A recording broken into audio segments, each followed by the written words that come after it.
Alain Giordano, bonjour, vous êtes adjoint au maire en charge des espaces verts. Alors l'actualité depuis quelques semaines à Lyon, c'est l'installation rue Édouard Herriot d'énormes bacs qui sont à l'élégance ce que les écologistes sont aux courses de Formule 1. Donc vous voyez ce que je veux dire.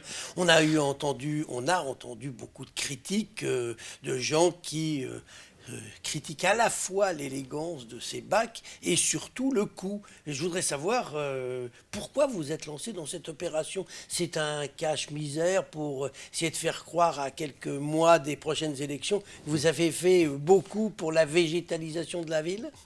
Alors voilà une question très très large et si vous le permettez, je vous en avais parlé, nous sommes en train de faire une enquête de terrain avec la direction des espaces verts et sur la perception de la végétalisation.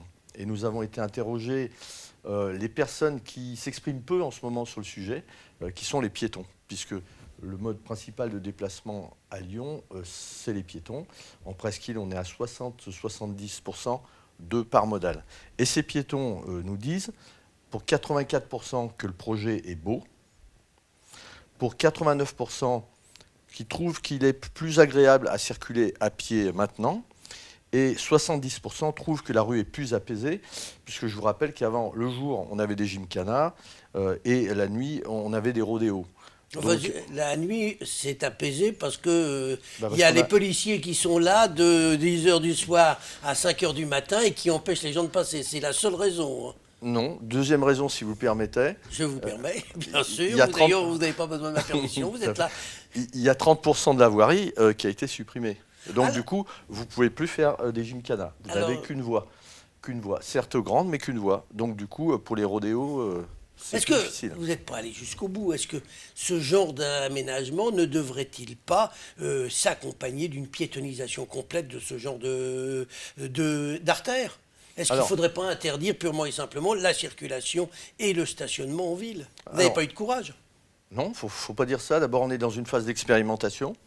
Et en écologie, les choses ne s'imposent pas, elles se démontrent. Et du coup, quand tout le monde est d'accord, on avance toujours plus facilement. Et en plus, vous avez raison, puisque vous avez parlé du piéton. Le projet est évidemment fait pour les piétons. Et c'est une chose qui est importante, il faut le dire. On n'est pas là pour créer des autoroutes à vélo ou à trottinette au milieu des piétons. Et c'est le piéton qui doit être pris en cause et qui doit être en premier au centre de ce projet. Et c'est le cas. Expérimentation, vous avez employé le mot. Ça coûte combien votre expérience là?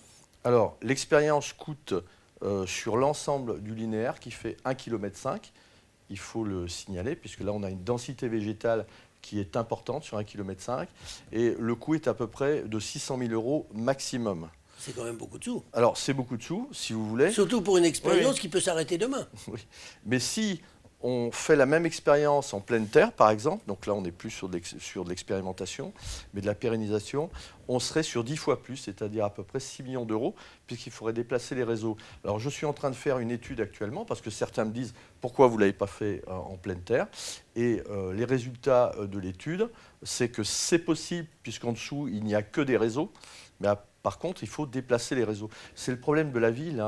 La ville, historiquement, elle s'est construite contre la nature. Elle est très minérale en centralité. Et du coup, quand on veut agir pour végétaliser, eh ben, il faut contraindre.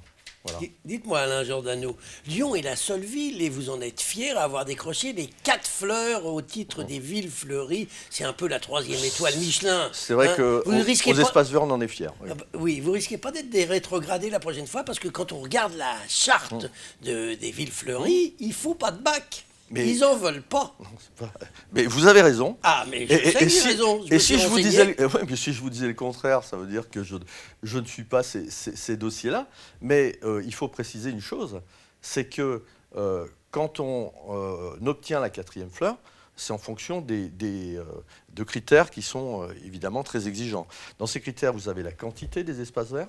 On a fait 40 hectares sur ces 4 dernières années. Donc là, on est bien en pleine terre. Il faut la qualité des espaces verts. On a été les premiers à être zéro phyto en France. Et il faut la proximité. Sur la proximité, dans des milieux très contraints, mais il ne faut pas que ce soit la règle, je suis d'accord avec vous.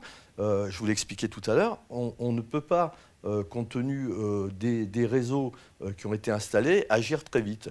Et du coup, c'est pour ça. Mais il ne faut pas que ça devienne la généralité. Je vous encourage d'ailleurs à voir, et le jury 4 Fleurs l'a signalé cette année, que sur certaines rues, comme la rue Camille dans le 3e, nous l'avons végétalisée en totalité, en enlevant toute la voirie, tout le stationnement. Et sur la rue Camille, vous n'avez que des végétaux. Alors, on ne peut pas faire ça, évidemment, en centre-ville, mais on n'est pas... du coup, vis-à-vis du jury 4 Fleurs, vous en faites pas, on n'est pas en opposition avec ces principes. Et d'ailleurs, je vous donne rendez-vous l'année prochaine, puisque le jury 4 Fleurs, tous les ans... c'est tous les 3 ans le classement. Voilà, et donc l'année prochaine, on aura déjà une indication. Dites-moi, Alain Giordano, petit mot, vous me parlez des massifs de roses, là. Place Bellecour est un peu à l'abandon, celui-là. Vous l'aviez fait au moment du Festival des Roses, et quand on passe, là, on pleure. Ouais.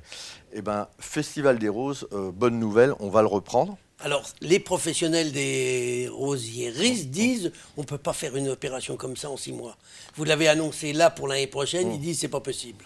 Bah, écoutez, les rosieristes, d'abord, ils sont heureux qu'on puisse de nouveau. Ça c'est sûr. On est d'accord. Oui, mais ils sont heureux qu'on puisse de nouveau faire ce festival. À Lyon, est-ce que c'est 2020 c'est une ville de défi. Et je pense qu'on y arrivera. Alors maintenant, pour 2020, je suis d'accord avec eux. Le timing risque d'être un peu serré. Si on veut vraiment faire quelque chose de très large, mais je vous rappelle que la dernière fois, c'était le congrès des Roses. Des Roses. Voilà, là, ce sera le festival. Festival des Roses qui sera axé et travaillé avec les rosieristes. Et évidemment, et on pourra... habiller des places comme l'Hétéro ou Bellecour qui en ont bien besoin, parce que quand on parle de végétalisation, il en manque beaucoup sur ces endroits. Mais quand vous dites 2020, est-ce que vous êtes en train de me dire si on n'y arrive pas en 2020, on le fera plutôt en 2021 ? C'est ce que je suis en train de vous le dire. Voilà, bon, c'est ça. Non, mais donc, et c'était mieux qu'on le précise avant de nous quitter. Juste un petit mot. Il paraît que les bacs de végétalisation là, qui se sont faits, en fait, vous avez été mis totalement en dehors. Vous avez découvert ça quasiment dans la presse. C'est Gérard Collomb qui a fait ça dans son coin. J'ai vu ça, c'est évidemment que non, puisqu'il y a eu une conférence de presse et j'étais à côté de Gérard Collomb pour exposer le dispositif. Donc c'est évident que j'étais intégré au dispositif. Maintenant, c'est un dispositif qui touche également d'autres adjoints, comme l'adjoint au déplacement, l'adjoint à la démocratie locale. Eh ben, on va en rester là pour aujourd'hui. Et puis, on espère que vous arriverez à végétaliser et pour que ça satisfasse tout le monde. Ce qui n'est pas toujours facile, Alain Giordano. C'est pas toujours facile. Je vous remercie. Merci à vous.